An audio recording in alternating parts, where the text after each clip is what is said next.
इटावा के अंजुमन हिदायतुल इस्लाम high school में खेलकूद और पुरस्कार वितरण समारोह का आयोजन बड़े उत्साह और जोश के साथ किया गया। इस अवसर पर मुख्य अतिथि के रूप में वरिष्ठ पुलिस अधीक्षक संजय कुमार वर्मा की पत्नी श्रीमती नीलम राय ने शिरकत की। उन्होंने बच्चों को मेडल पहनाए और प्रमाण पत्र देकर उनके उत्साह और प्रतिभा को सराहा। समारोह के दौरान श्रीमती राय का स्वागत बच्चों और स्कूल के अध्यापकों ने बड़े उत्साह के साथ किया। श्रीमती नीलम राय ने अपने संबोधन में बच्चों को प्रेरित किया और उनकी मेहनत की तारीफ की। उन्होंने कहा कि खेलकूद न केवल बच्चों के शारीरिक विकास के लिए आवश्यक है, बल्कि यह मानसिक और भावनात्मक विकास में भी महत्वपूर्ण भूमिका निभाता है। उन्होंने बच्चों को मेहनत और अनुशासन का महत्व समझाते हुए बेहतर भविष्य के लिए प्रेरित किया। स्कूल के प्रधानाचार्य शाहनवाज अतहर ने इस अवसर पर स्कूल का इतिहास साझा किया। उन्होंने बताया कि अंजुमन हिदायतुल इस्लाम स्कूल की स्थापना 1904 में हुई थी और तब से ये संस्था शिक्षा और नैतिक मूल्यों के प्रसार में योगदान देती आ रही है। उन्होंने कहा कि इस तरह के कार्यक्रम छात्रों को अपनी प्रतिभा दिखाने और आत्मविश्वास बढ़ाने का अवसर प्रदान करते हैं। कार्यक्रम की शुरुआत मुख्य अतिथि श्रीमती राय के स्वागत से हुई। प्रधानाचार्य शाहनवाज अतहर, इफ़्फ़त परवीन, एडवोकेट काशिफा नाज और गुलफशा ने श्रीमती राय को प्रतीक चिन्ह, गुलदस्ता और शॉल भेंटकर उनका सम्मान किया। इस अवसर पर राष्ट्रीय कवि डॉक्टर कमलेश शर्मा और विशिष्ट अतिथि जमील कुरैशी को भी प्रतीक चिन्ह और शॉल भेंटकर सम्मानित किया गया। समारोह में बच्चों ने विभिन्न खेल प्रतियोगिताओं में भाग लिया। इनमें दौड़, लंबी कूद और अन्य खेल शामिल थे। विजेताओं को मुख्य अतिथि द्वारा सम्मानित किया गया। बच्चों ने अपने प्रदर्शन से दर्शकों का दिल जीत लिया और अपने आत्मविश्वास का प्रदर्शन किया। श्रीमती राय ने बच्चों को प्रोत्साहित करते हुए कहा कि उन्हें अपनी पढ़ाई और खेल दोनों पर ध्यान देना चाहिए, क्योंकि ये दोनों जीवन में सफलता के लिए महत्वपूर्ण है। इस अवसर पर स्कूल के अन्य कर्मचारियों और प्रतिभागियों को भी सम्मानित किया गया। इफ़्फ़त परवीन और मोहम्मद इमरान को उनकी उत्कृष्ट सेवाओं के लिए प्रशंसा पुरस्कार से नवाजा गया। मुख्य अतिथि ने इन दोनों को पुरस्कार देकर उनके योगदान को सराहा।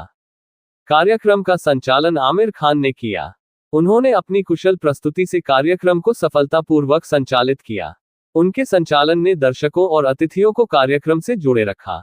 इस दौरान बच्चों के अभिभावक भी कार्यक्रम में शामिल हुए और अपने बच्चों की उपलब्धियों पर गर्व महसूस किया। वार्ड सभासद प्रतिनिधि मोहम्मद दिलशाद और स्कूल का पूरा स्टाफ भी इस कार्यक्रम में मौजूद रहा।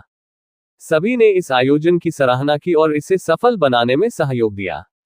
बच्चों के अभिभावकों ने कहा कि इस तरह के कार्यक्रम बच्चों को नई ऊर्जा और प्रेरणा देते हैं। समारोह के दौरान माहौल बेहद उत्साहपूर्ण और प्रेरणादायक रहा। बच्चों ने अपनी प्रतिभा और मेहनत से यह साबित किया कि वे न केवल शिक्षा में बल्कि खेलकूद और अन्य गतिविधियों में भी आगे बढ़ सकते हैं। अंत में स्कूल के प्रधानाचार्य ने सभी अतिथियों, प्रतिभागियों और उपस्थित लोगों का धन्यवाद किया। उन्होंने इस कार्यक्रम को सफल बनाने में योगदान देने वाले सभी लोगों की सराहना की। समारोह ने न केवल बच्चों को बल्कि उपस्थित सभी लोगों को ये संदेश दिया कि मेहनत और लगन से हर लक्ष्य को हासिल किया जा सकता है। आपको जीवन में प्रेरणा देती है और आगे बढ़ने के लिए प्रोत्साहित करती है। कोई एक दिन में ना धोनी हुआ है, ना गावस्कर हुआ है, ना कपिल देव हुआ है, ना मतलब कितने लोग, जितने भी आप क्रिकेटर्स ले लो, जितने भी महिला आपकी ये महिला क्रिकेटर्स ले लो, महिला अभी दीर्घा अपने ओलंपिक में भी रेस को हार के भी जीत के बराबर अपना दमखम रखती है, हारने के बाद भी। तो ऐसी चीजें हमारे जीवन में होती है रोज ही, अगल बगल, इंटरनेशनल लेवल पे, नेशनल लेवल पे, जो हमारे लिए प्रेरणा स्रोत होती है। तो ये छोटी छोटी चीजें जो आज आपको एक मेडल मिला है, मैं इसलिए कहना चाहूंगी कि इसको कमतर मत आंकिएगा। एक छोटी सी कविता रखती हूँ आपके सामने, जो आप सबको मेरे ख्याल से और ही प्रोत्साहित करेगा। काफी सारी चीजें मैं अभी पढ़ रही थी, जैसे कि बैठे बैठे पहले तो मुझे इस कॉलेज का इतिहास जो सर ने बताया, मुझे फर्स्ट टाइम पता चला कि वाकई यहाँ से बहुत बड़े बड़े लोग निकले और ये हैदराबाद नवाब की बिल्डिंग थी और वो ली गई। मुझे नहीं पता था इसके इतिहास के बारे में। बिल्डिंग अपना इतिहास खुद कह रही है, कहने की जरूरत नहीं होती है। लेकिन कितने स्लोगन्स आपके स्कूल में सुंदर सुंदर, इल्म हासिल करो माँ की गोद से कब्र तक। मतलब कि ज्ञान की कोई सीमा नहीं होती, ज्ञान की कोई उम्र नहीं होती। आप बच्चे होके भी पढ़ सकते हैं, बड़े होके भी पढ़ सकते हैं, बूढ़े होके भी पढ़ सकते हैं। There is no age limit. लिखा है माल खर्च करने से घटता है और इल्म बांटने से बढ़ता है। बिल्कुल मतलब 100% सही बात है। एक श्लोक हमारे उसमें आता है, ना चौरहारम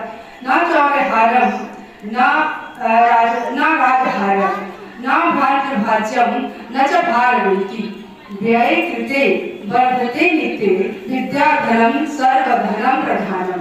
जो कि ज्ञान है, जो संस्कृत का ये श्लोक इतनी बढ़िया व्याख्या ऐसी करता है कि ज्ञान एक ऐसी वस्तु है, ज्ञान एक ऐसी वस्तु है जिससे ना चोर चुरा सकता है, ना राजा छीन सकता है, ना भाई बंधु ने इसका बंटवारा भी नहीं हो सकता, ना ये भारी है कि ज्ञान का बोझ लेके आप चल नहीं पाएंगे, ऐसा भी नहीं है। ज्ञान स्त्री पुरुष महिला बच्चे जो मेल फीमेल जितने भी कोई भी कहीं से भी ज्ञान ले सकता है।